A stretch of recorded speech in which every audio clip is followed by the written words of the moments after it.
everybody. Today I have my March favorites. It's a little bit late. It's like the 3rd of April when I'm filming this, so it's a little late, but I hope you guys can forgive me. Usually I'm like way ahead of the game on it. Going through my makeup stuff, I didn't really find a whole lot of things that I've like consistently used throughout the month of March. So I don't have that many like makeup favorites, but I do have a couple like random favorites too. So I'm just gonna get started with the makeup and then we'll go from there. The first two things are foundations. During the beginning of the month of March, I was using this foundation a lot more than I had usually used it. This is the CoverGirl Ready Set Gorgeous in the shade 115 Buff Beige. This is a pretty light foundation. Like, it doesn't feel super heavy on the skin at all. Which is why I kind of liked it as we're transitioning from winter to spring. Because winter I always was using a lot of like heavy full coverage foundations. And this was just a nice change, a little bit lighter, leaves your skin feeling a little bit more dewy and just natural looking. So I was using this a lot throughout the beginning of the month. And then more recently, I don't know if I can really totally consider it a favorite because I've only used it a couple times. But the NARS Sheer Glow has been a big favorite of mine. I'm wearing it today. I'm in the shade Light 5 or Fiji. And it's just a really, really nice, again, light coverage foundation that just looks more natural. I've never gotten more compliments on my complexion than when I have been wearing this foundation. So I definitely recommend checking that out as well. For cheek products, I have two of them. This blush from Model Co. in the shade Cosmopolitan. I got this in an Ipsy bag, and when I got it, I was really disappointed because I wanted the other color that they had available, but I had gotten this one instead, and I really like this. The more I use it, the more I realize I don't think I have a similar color in my collection. It's a really light pink. I don't even think you can see on the camera just with the lighting going on, but it just looks super, super natural on the cheeks. And so using it with some of these lighter foundations just gave it a more natural look, and I really liked it. Again, this is the shade Cosmopolitan, and yeah, the other shade that I wanted was like a more peachy shade, but I really am kind of glad that I got this. I'm not wearing it today, however, but it is really nice.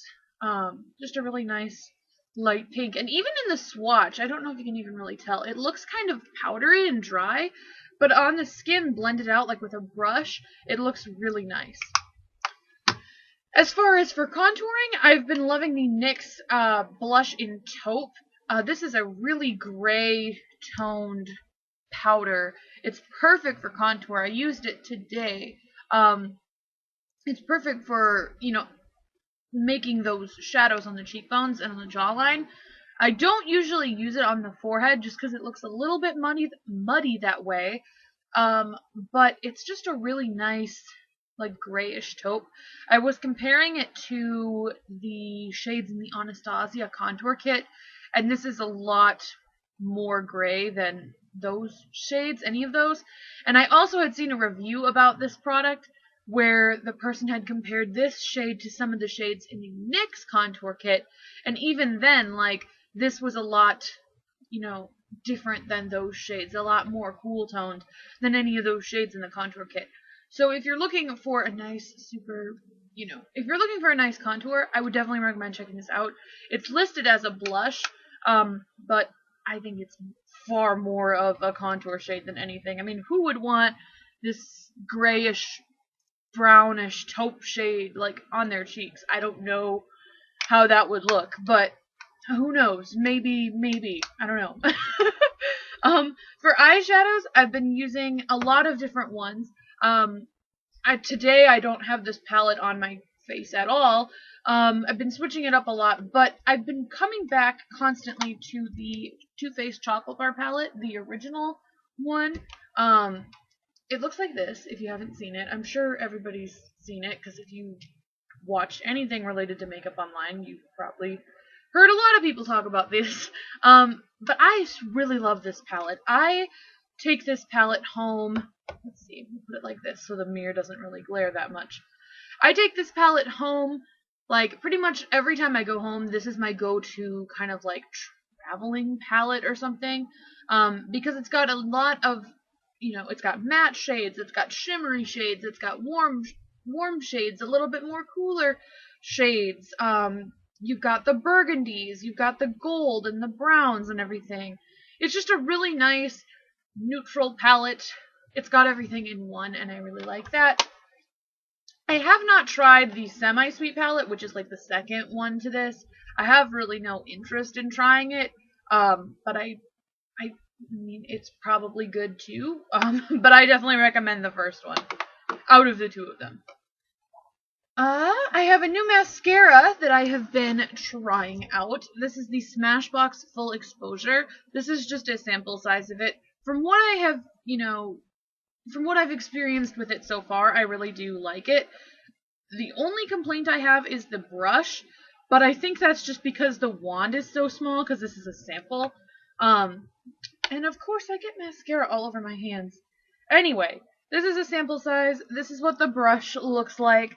It's super big. Like, in comparison to my eye, like, the brush is huge. So I have to be really careful about not messing up my eye makeup when applying this mascara, but it really is super lengthening and separating of the lashes, which I really like. But yeah, and the formula, like, it lasts all day. It doesn't flake at all. I've heard a lot of people rave about this. This is the first time I've ever tried it. But so far so good. So far I really like it. I don't know if I'd want to purchase the full size just because I'm not like head over heels about it.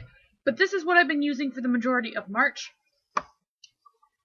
And then the last makeup related product is the Sally Hansen Insta Dry nail color. Obviously I don't have anything on my nails right now, but pretty much all through March this is what I was wearing. This is in the shade Cobalt Blue. I don't know if they still sell this. I haven't seen it anywhere. But it's just a really pretty, just cobalt blue color. Like, it's really nice. I love the brush on these Insta Dry polishes. It's super wide, so you can pretty much cover your whole nail in like 2 swipes. And the formula is really opaque, so you don't need to go over and over, like, putting on multiple coats of it.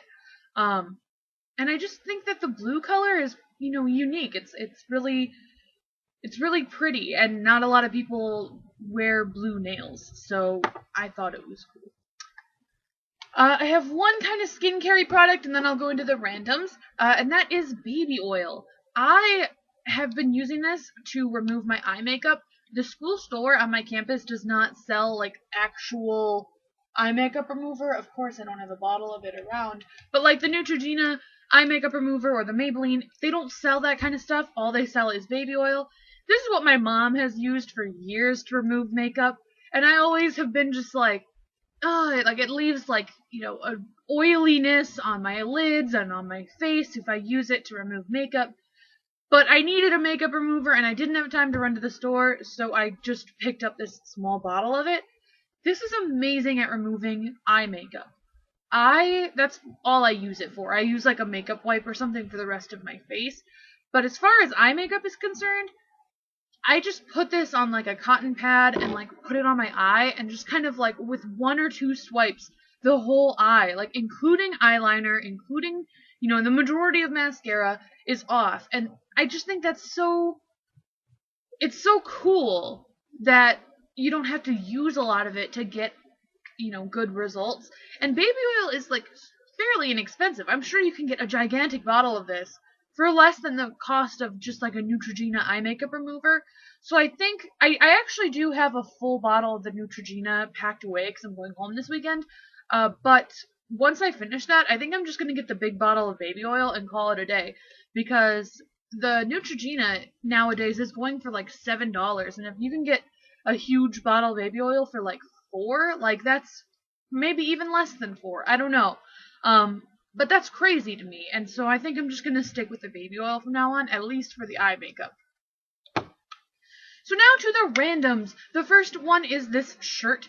I actually was wearing this shirt in my haul video, my spring break, and I have been in love with it. Like, this is the second time I've worn it this week, and I love it. It's like roses and skulls, and the pink cami underneath just adds a little bit of like contrast to the black.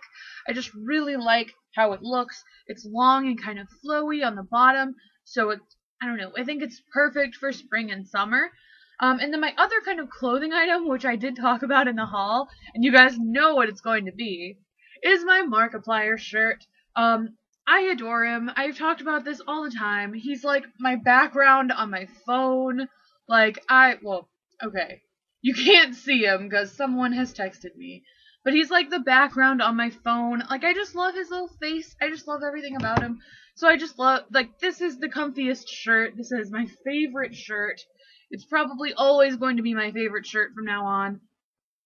It's great. I love him so much. And I'll even like link his channel down below. Go check him out. And yeah. So I have a book favorite and then a music favorite. My music favorite is Destery Smith's new album, Sailing Home. I've been following Destery on YouTube for probably since he started YouTube years ago. I don't even know. And he has just released his new album, and I'm in love with every song, and I've got them all on my iPod. I listen to them all the time. I love it. They're all kind of like Owl City feeling. Like, I know there's a genre for it, but I don't remember what it's called. If you're familiar with the singer Owl City, you kind of know what I'm talking about. It's all just kind of like electronic-y, you know, just relaxing, just chill music. And yeah, so I've just been really loving that. I'll link, I think he has a playlist of all of his songs on his album, so I'll link that down below. And then as far as the book favorite, I've been in love with a comic book series. If you know me, I'm a huge, like, anime and manga fan, and when it comes to, like, actual comic books, I don't read a lot of them. But actually, Toby Turner from YouTube, Tobuscus, I follow him on Snapchat, and he was talking about this series called Why the Last Man, and he was like, oh, it's really good, you guys should check it out. Like, he had gotten the book, I think, for free or something. He was like, this book is so good, you should check it out. So I went to my library, because they had it, and I rented the first book, and I just, like, could not put it down. And right now, I think there's only 10 books in the series. Right now, I'm on, like, book 9. This is book 8, so this isn't the first one. But basically, it's about this virus that or they think it's a virus or a disease or a plague or whatever, that comes and wipes out all the men in the world, all the male animals, all the male, you know, people, anything, with a Y chromosome. And except for this one guy and his monkey, like, pet or whatever. And so he is teamed up with, like, this spy girl and this doctor, and they have to find out, like, what made him and his monkey survive and everybody else die. And when I had first heard of this concept, I thought, like, this can go one of two ways. Either one, it can be super, like, action-packed, full of mystery, and, you know, kind of drama a little bit, and that's, like, what it is. Like, I really like that it went that route. And then I was like, or it could just be him fucking a lot of women because he's the last man, like, and, I mean, there's a little bit of that, too, but he's pretty tame compared to what I thought it could be. But as you can see, the art, this is kind of like what the art style, I'm trying to find, like, a good picture that doesn't really give anything away, because this is book 8. But, I don't know, this is kind of like the art style of it. It's really, really nice. You know, there's some more there. I think it's really great. And, like, for me, I'm not a big, like, comic book fan. Like I said, I'm more of, like, manga series and things like that. And that kind of style of storytelling and whatnot. But I definitely recommend this book. I definitely recommend this series. Again, there's only 10 volumes, and they're all, like, They're all super slim. Like, it's not like a heavy read. And there's pictures, and it's fun to like listen to music while you're reading this and get kind of in the zone. At least that's what I do. So yeah, those are all my favorites for the month of March. I'll have all the links that I said down below. I hope you guys enjoyed, and let me know in the comment section down below what you guys have been loving for the month of March. I love to know. I love to discover new products that I maybe haven't tried before. So yeah, you can subscribe and share and favorite and all that kind of YouTubey stuff. And until next time, I will talk to you guys soon. I hope you have a beautiful day. Bye!